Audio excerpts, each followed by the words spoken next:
Salam, hər vaxtınız xeyir olsun dəyərli izləyicilərim. Bugünkü videomda sizlər üçün milli mətbəximizin Novruz şirniyyatlarından olan şəkərbura hazırlayacağım.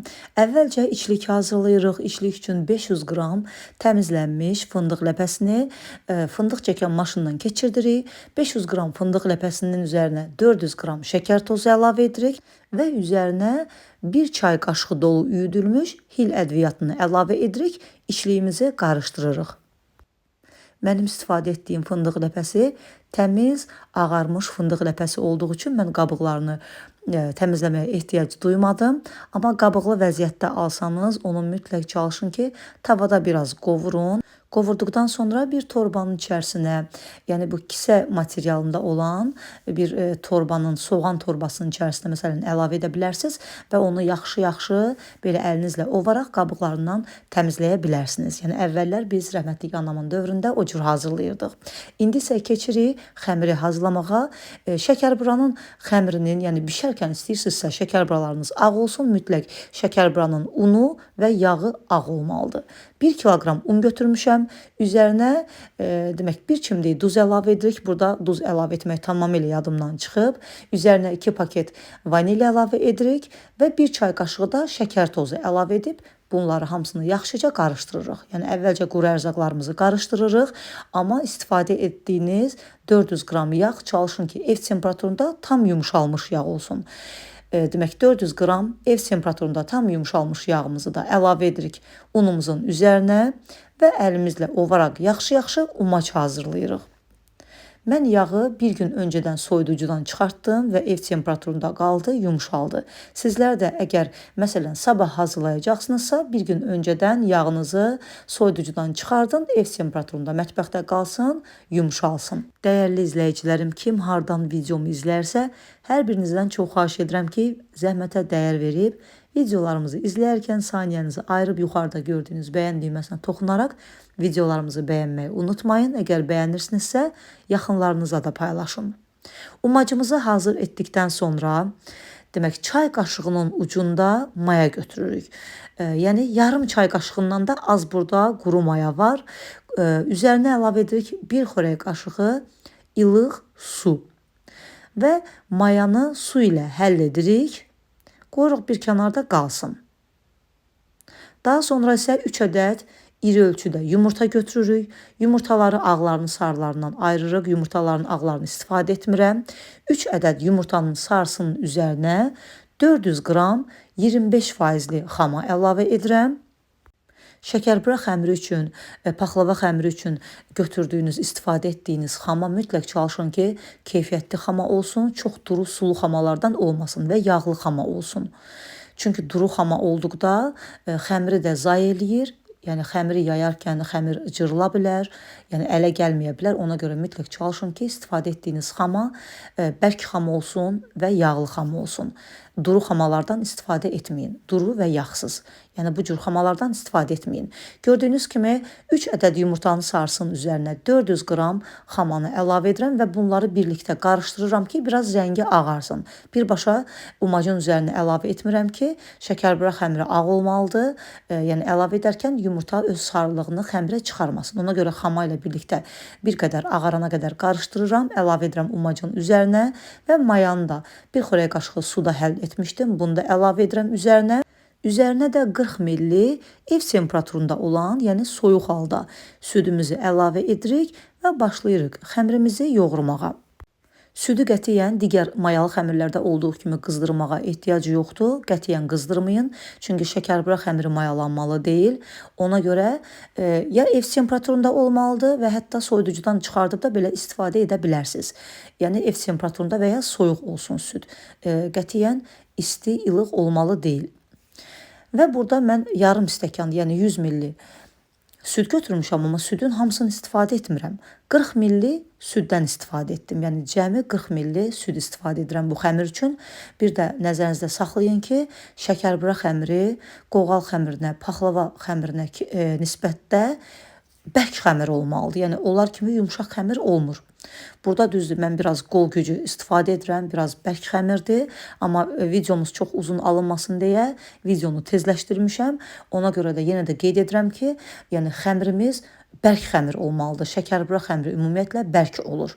Yəni bərk olmasa naxışlar üzərində qalmaz, istədiyiniz nəticəni ala bilməzsiniz. Yenə də qeyd edirəm, 1 kiloqram un üçün mən burada 40 milli cəmi süd istifadə etdim. Və bərk xəmir yoğururuq.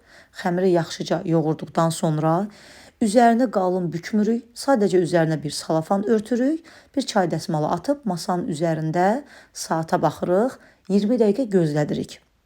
Ümumilikdə bu xəmiri yarım saat gözlətdikdən sonra başlayırıq artıq xəmirlə işləməyə.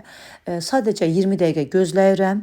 Baxın, xəmir yoğurduqda bu xəmir biraz belə parçalanmış kimi görünür.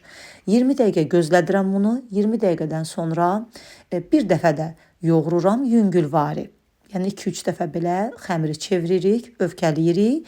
Burada iftar vaxtına düşdüyü üçün mən həmin hissəni sizlərə göstərə bilmədim. 20 dəqiqə keçdikdən sonra xəmiri 2-3 dəfə də əlimlə belə yoğurdum, çox az. Yenə də üzərini ilə salafanla örtüb, çay dəsmalı ilə örtüb bir 10 dəqiqə də gözlətdim. Ümumilikdə bu xəmiri 30 dəqiqə gözlədirik, yəni yarım saat. 30 dəqiqədən sonra götürürük. Artıq görürsünüz ki, xəmir çox qəşəng olub, sözə baxan olur, üzəri hamarlanmış olur. Yəni ilk yoğurduqda xəmir biraz parçalanmış kimi olur. Amma 20 dəqiqə saxladıqdan sonra ikinci dəfə ki yüngülvari yoğururam, onda artıq bir 10 dəqiqədə gözləyirik və xəmir görəcəksiniz ki, qəşəng üzəri hamarlaşır, həmin o parçalanma gedir və xəmir çox sözə baxan bir xəmir olur. Daha sonra isə götürürük və xəmirdən hissələr ayırırıq və uzunsov şəkildə düzəldib xəmiri kündələrə bölürük. Mən 40 qramlıq kündələr tutdum. Yəni şəkərburanın xəmiri 40 qramlıq olmalıdır. 47 ədəd məndə kündə alındı və bir ədəd də kiçik ölçüdə kündəm qaldı 27 qramdan. Həmin o 27 qramlıq kündəni də mən digər kündələr arasında bölüşdürürəm. İstəsəniz bölüşdürməyə də bilərsiniz. Elə o balaca kündəni də, onu da bir şəkərbura kiçik ölçüdə hazırlaya bilərsiniz. Amma mən digər kündələr arasında bölüşdürdüm. Ümumilikdə 1 kiloqram undan məndə 47 ədəd şəkərbura alındı. Hər il 44-45 ədəd alınırdı 1 kiloqram undan şəkərburam, amma bu dəfə 47 ədəd alındı və hər birini gördüyünüz kimi kündələyirəm. Kündələdikdən sonra üzərlərini örtürəm və 5 dəqiqə gözlədirəm. Çox gözlətməyə ehtiyac yoxdur. 5 dəqiqə gözlətdikdən sonra demək başlayıram artıq yaymağa.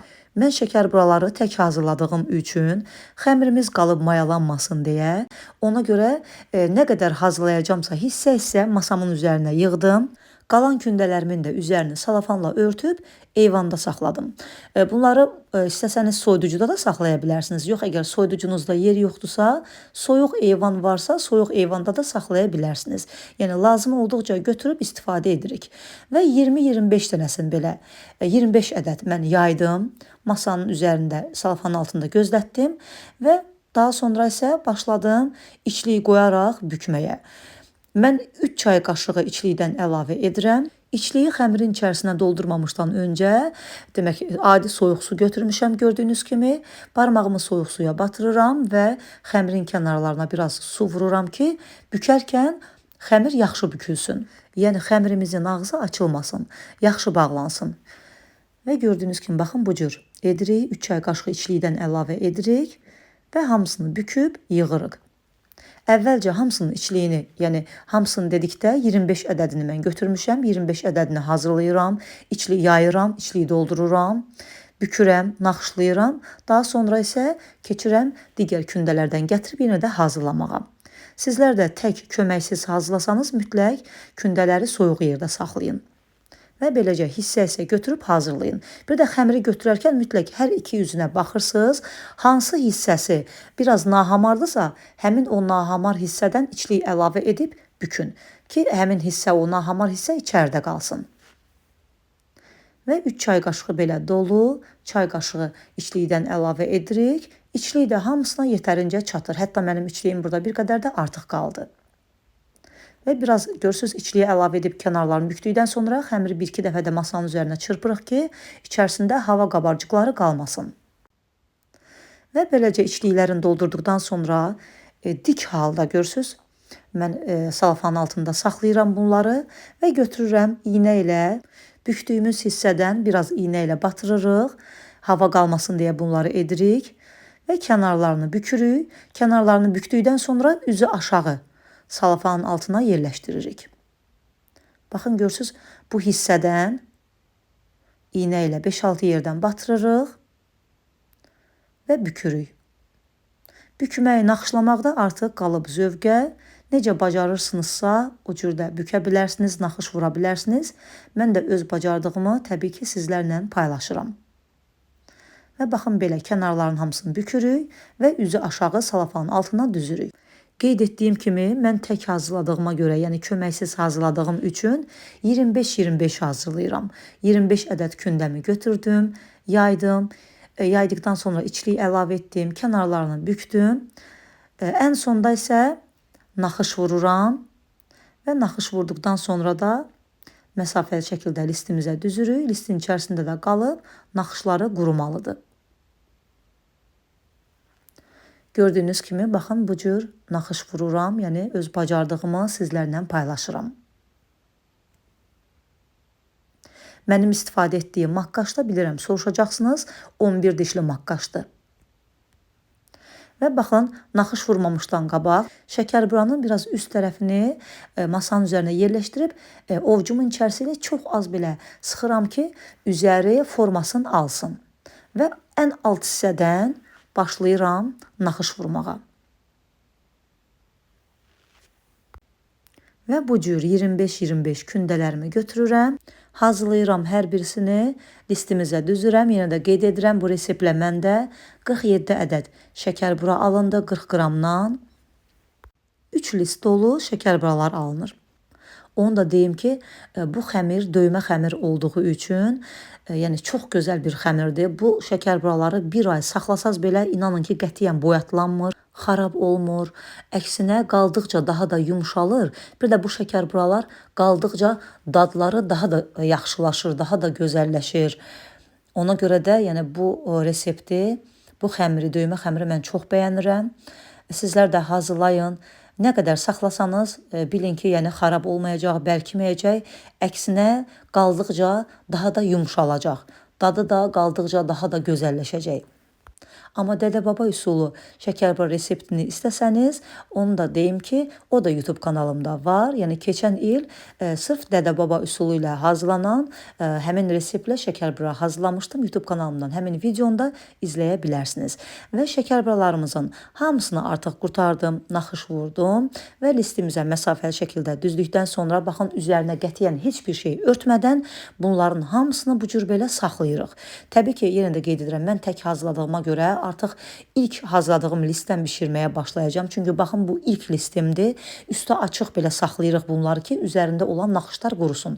Görürsünüz, bu adi vaxtda əlimi üzərinə vursam naxışlar əziləcək, amma üzərinin naxışları quruduğu üçün barmağımı üzərinə toxundururam.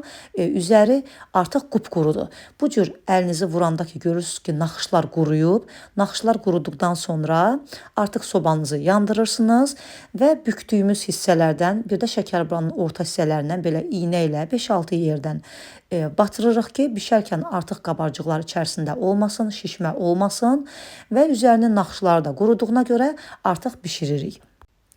Mütləq sizlər də bu üsulla hazırlayın. Əgər istəyirsinizsə, bişərkən, sobada olarkən şəkərburanın naxışları üzərində qalsın. Qətiyyən naxış vuran kimi sobaya yerləşdirməyin. Üstü açıq, ev temperaturunda qoyun qalsın, üzərinin naxışları qurusun. Barmağınızı üzərinə vurarkən görsəniz ki, artıq naxışlar quruyub və artıq bişirməyə hazırdır. Sobanıza yerləşdirib bişirə bilərsiniz. Şəkərburaların hazır olduğunu da bu cür bilirik. Şəkərburaların altı çox az, xəfif qızarmalıdır. Bu qarın hissəyə də barmaq vuranda içəri girməli deyil, yəni batmalı deyil barmağınız həmin hissəyə. Yəni bu cür olsa, deməli şəkərburalarınız da hazırdır. Yenə də qeyd edirəm, qarın hissəsinə barmaq batıranda batmasın, üzərin naxışları bərkidir və alt hissəsi xəfif qızarır, sobadan çıxardırıq. Deməli, mən öz sobamda, mən konveksiya rejimində şəkərburanı bişirirəm 120 dərəcədə və sobamın ən alt gözündə bişirirəm ki, üzəri qızarmasın. Adi kiçik sobalarda isə 140-150 dərəcə arasında, yenə də qeyd edirəm, ən alt gözdə bişirə bilərsiniz. Mənim hazırladığım şəkərburalar mənim sobamda tam 35 dəqiqə müddətində bişib hazır oldular və tam soymasını gözlədim. Tam soyduqdan sonra budur. Kəsib iç görünüşünü də sizlərə göstərirəm. Qeyd etdiyim kimi bu şəkər buraları hazırlayın, bir ay müddətində belə saxlayın. Qətiyyən boyatlanmayacaq, daha da yumuşalacaq, daha da dadlı və ləzzətli olacaq. Yəni bu şəkər buralar qaldıqca dadı daha da ləzzətli olur. Gördüyünüz kimi şəkər buralarımızın içərisi dolu, xəmiri yumuşaq, çox zərif, çox ləzzətli bir şəkər buralardır. Hazırlayan hər kəsə nuş olsun, göz haqqınızı halal edin. Çərşənbəniz də mübarək olsun, süfrələriniz həmişə bol, ruzli, bərəkətli olsun inşallah. Zəhmətə dəyər verib videomuzu bəyənməyi unutmayın. Yeni videolarda görüşmək ümidi ilə sağ olun, salamat qalın.